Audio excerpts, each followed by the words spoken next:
Саламатсыздар ма, әріптестер? Бүгін сіздерге хит болып жатқан бағдаршам әдісін қалай жасау керек туралы кішігірім видео түсірмекшімін. Сол бағдаршам әдісін жасау үшін біз арнайы браузерге кіреміз. Одан кейін плюс батырмасына басамыз. Осы жерде поисковикке іздейміз іздеу жолағына Ginzy онлайн доска деп жазамыз. Осыған басамыз. Одан кейін осы жерде шығады, міне екінші тұрады. Online Teaching Platform for Interactive Whiteboards. Осыған кіреміз. Кіргенде осындай интерфейс ашылады бізде. Start Ginzy деп міне екі кнопка тұрады. Соның екеуін біреуіне басамыз. Басқаннан кейін осындай бізге онлайн тақта ашылады. Бұл жерде мүмкіндіктері өте көп. Бүгін сіздерге бағдаршам әдісін қалай жасау керек, соны көрсетемін. Ол үшін біз ең алдымен төмен жағында More Options дегенге басамыз. Осы жерде логин регистр деген бар, осыған басасыздар. Бірінші біз поштамен немесе Google аккаунтпен кірсек болады. Біз көбінесе Google аккаунтты қолданамыз, сондықтан Continue with Google-ға басамыз. Осы басқаннан кейін бізге Google аккаунтты таңдайтын жолақ ашылады. Осы жерде кез келген сізде қандай Google аккаунт бар, соны таңдайсыз. Мен басам. Басқан соң менікі, яғни міне Google аккаунтпен кіріп кетеді. Ал сіздерде бірнеше қадамдарды сұрау мүмкін. Продолжить деп кете бересіздер. Енді мына жерде жазуға болады, өшіруге болады, текст жазуға болады, өзінің фигураларын салса болады, өзінің медиасы бар. Мына жерде міне біздің жаңа бағдаршам әдісіміз осымен жасалады. Және басқа да көп деген жаңа функциялар бар. Оны осы жерде қарау арқылы қолдансаңыздар болады. Және де өзінің кітапханасы бар. Одан кейін өзінің жаңа медиасы бар. Фото салуға болады, видео салуға болады, аудио салуға болады. Және де жарыстардың түрлері бар. Осыны қолдансаңыздар болады. Мына жақта сіздің жасаған дүниелеріңіз осы жерде сақталады. Енді бағдаршам әдісін қалай жасаймыз? Бірінші Tools деген менюға кіреміз. Қоропша суреті бар. Осыған басамыз. Бағдаршамды таңдаймыз. Бір бағдаршамды жасап аласыздар, үлкейтуге болады, былай тартып. Мына жерде 3 нүкте бар. Осы жерде өзінің дубликат жасауға болады, және де блокировать етуге болады. Енді біз осының біреуін жасап алдық та, дубликат жасаймыз. Мына жерге қоямыз. Дубликат.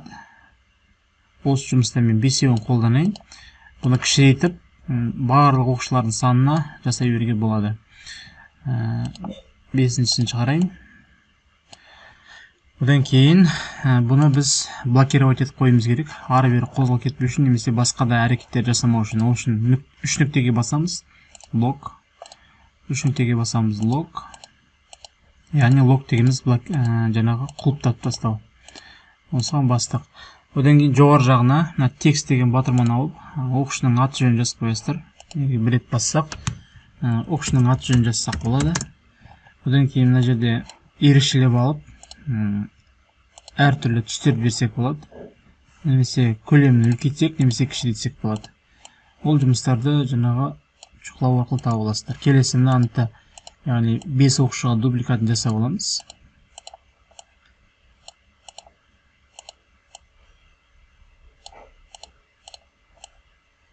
Өстіпіне дубликатын жасап алдық. Бұны да жаңағы өзгеріп кетпеу үшін блокировать етіп тастайсыздар.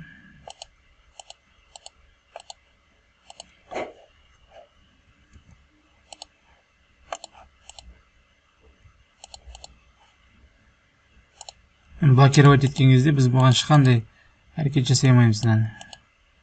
Немесе құлыптан шығару керек болады.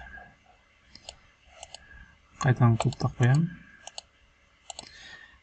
Өстіп жасап аласыздар. Және де мысалы міне бірінші оқушы келіп басады, ол өзінде сақталып қалады. Келесі оқушы басады, жасылды басады, сағын басады.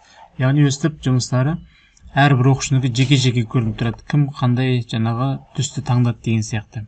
Осылай ұйымдастырсаңыз болады. Яғни бұны жоғалып кетпеу үшін енді мысалы Classroom скринда бұл жоғалып кетеді бізде бір рет басқаннан кейін. Ал жоғалмау үшін біз бұл жұмысты өзіміздің мына жердегі My Lessons деген тақтаға сақтап қойымыз керек. Ол үшін 3 нүктеге басамыз. Save as, яғни қалай сақтау керек, осыған басамыз. Мына жерде аты жөнін жазасыз. Мысалы бағдаршам әдісі сосын save сақтау деген білдіреді, басамыз. Одан кейін мысалы өзіміздің папкамызға кірсек, мына жерде міне бағдаршам әдісі деп сақталды. Осыған басатын болсақ, біздің тақтамыз сақталып қалды. Кез келген уақытта мына оқушылардың аты жөндерін ауыстырып, жаңағы қолдана бересіздер әртүрлі класстарға. Жалпы осы, бұның мүмкіндіктері өте көп. Мына жерде ең төмен жағында құрал саймандар бәрін ашып, қарап көріп қолдансаңыздар болады. Тыңдағандарыңызға рахмет. Сау болыңыздар.